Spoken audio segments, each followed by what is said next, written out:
A glimpse into history. Johnson & Johnson, a household name that carries a legacy of over a century, was founded in 1886 by the Johnson brothers, Robert, James, and Edward. Originally, the company was heralded for its revolutionary sterile surgical supplies and later its baby powder, which became a staple in nearly every home. Their first product, a medicated plaster that made bandages safer. In no time, Johnson & Johnson was like a family member in every household. It's like the company grew up with us. They were there for our first scrape, our first tooth, and even our first heartbreak with an array of personal care products.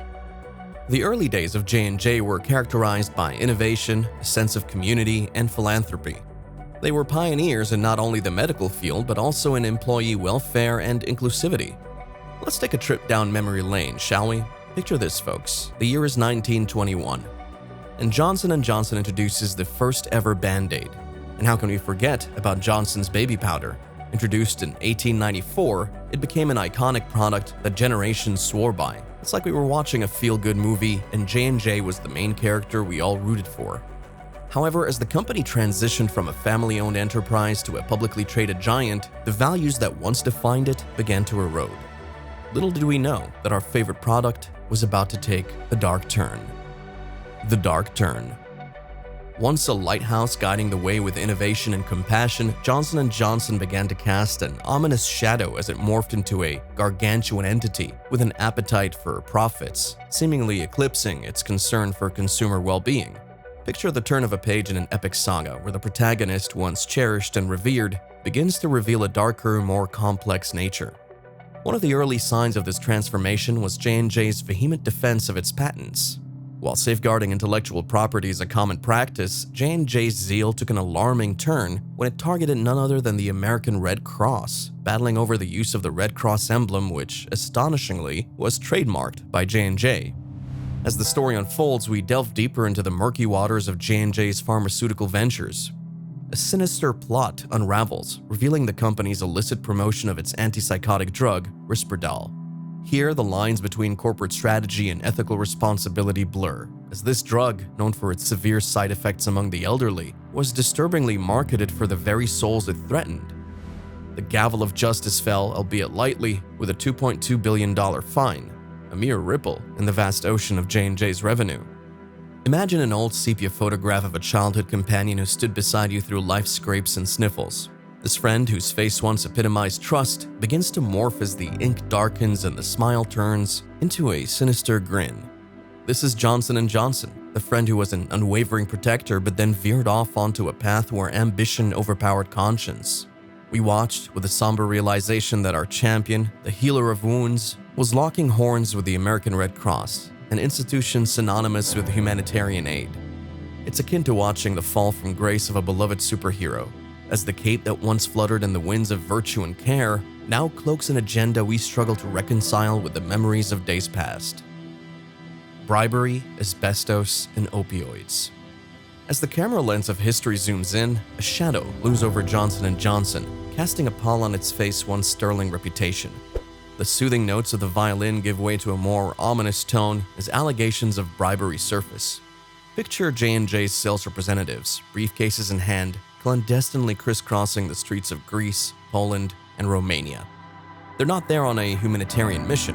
Their mission is a sinister one, to ensure the company's products take precedence over competitors through a network of bribes and kickbacks to doctors and officials. Even distant Iraq wasn't spared, as J&J secured contracts by dubious means. The fines imposed, though significant, paled in comparison to the gains. The camera now follows the trail of documents and whispers, leading us to one of the most shocking revelations in corporate history. J&J's baby powder, once synonymous with the first gentle care a mother offers to her newborn, conceals a harrowing secret. The talc was allegedly tainted with asbestos, a vile nemesis to human health. The whispers tell of memos, meetings, and knowledge dating back to the 1970s. Thousands of anguished victims come forward, but instead of solace, they meet Project Plato, a cold, calculated legal stratagem to evade responsibility. As the camera pans across America, it captures the sheer scale of the opioid epidemic, a tsunami of pain, loss, and despair. J&J, among other companies, played a role in this tragedy, advocating laxity in opioid regulations. A gray haze hangs in the air as we learn of the countless lives lost to addiction. As the saga continues, the camera revisits the bribery allegations. The year is 2010, and the fines rise to a staggering $70 million. The camera zooms in on an old map as pins mark the spots where J&J exerted its nefarious influence. Europe, Iraq, the list grows. It is a global chess game of power and greed.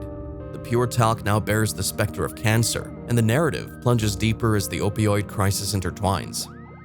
The camera now takes us back, with a sepia-toned memory of what J&J once represented. Envision it as an ancient oak, its roots embodying the very values upon which it was founded. Our credo, the sacred text that held the essence of J&J's soul, whispered wisdom and care. We're transported to 1982. Johnson & Johnson stands like a sentinel as the Tylenol crisis unfolds. Swift and decisive, they protect the public with a recall that would go down in history as a defining moment. But as we ride this roller coaster of J&J's legacy, the descent is steep and the turns are sharp. We witness Risperdal, a medication meant to alleviate the pain of mental illness. It bears a dark side, especially for the elderly with dementia. The scene unfolds as J&J, with stealth and guile, pushes Risperdal through nursing homes. The fines imposed were but a drop for the pharmaceutical giant. Now imagine J&J as an explorer, albeit a malevolent one. It travels not with maps and compasses, but with shadowy transactions and sinister intentions, penetrating the very institutions meant to safeguard health. Another dark revelation, the talcum powder saga. The symphony of Johnson & Johnson's story takes a dissonant turn as shadows of doubt cast a pall over the innocuous talcum powder. Imagine a beloved character, treasured through generations, holding a concealed dagger. Talcum powder, once synonymous with the gentle touch of a mother's hand, becomes a vessel of trepidation. Reports emerge of asbestos mingling within the talc, accusing Johnson & Johnson of harboring a carcinogenic specter. The courtroom throbs with tension as each revelation adds weight to the mounting evidence against this fallen guardian. The opioid labyrinth, a chalice defiled. Descend with us into the murky depths where a labyrinth was woven, not of stone and mortar, but of betrayal and pain. The opioids, which in the hands of the vigilant could be a healing balm, became tainted. Between the years of 2006 and 2015, the opioids, which should have been sacred chalices of relief, were instead defiled by greed and recklessness. Masters of the Shadows. Envision a clandestine gathering where whispers dance through the air and shrouded figures exchange knowing glances. This is the subterranean world of the orchestrators of the opioid crisis. The documentary camera now illuminates the staggering numbers, an unfathomable $880 million utilized to keep the floodgates of opioids unchecked. Within these shadowy chambers, Johnson & Johnson, among others, wielded the puppet strings in a macabre ballet of addiction and suffering. Oblivious or chillingly indifferent to the tragic toll of their choices, they weaved a tapestry of despair across the nation. The tolling bells of reckoning. As the somber bells toll, we find ourselves in the aftermath of a storm, one that Johnson & Johnson could not escape. The ghosts of the past reached out, and a settlement of $26 billion was agreed upon at the dawn of 2021. But let us pose a question here. Can any sum wash the stains from the hands that distributed the very instruments of devastation? The echoes of the lives lost reverberate throughout the halls of history. The camera focuses on a harrowing statistic. Since 1999, 760,000 souls have been lost to drug overdoses, two-thirds of which involved opioids in 2018 alone. A call for accountability. The collective weight of these scandals paints a chilling picture of a corporate giant that appears to have lost its moral compass. What began as a family business with a genuine intention to improve lives and contribute to society has morphed into a seemingly ruthless entity with a priority on profit at any cost.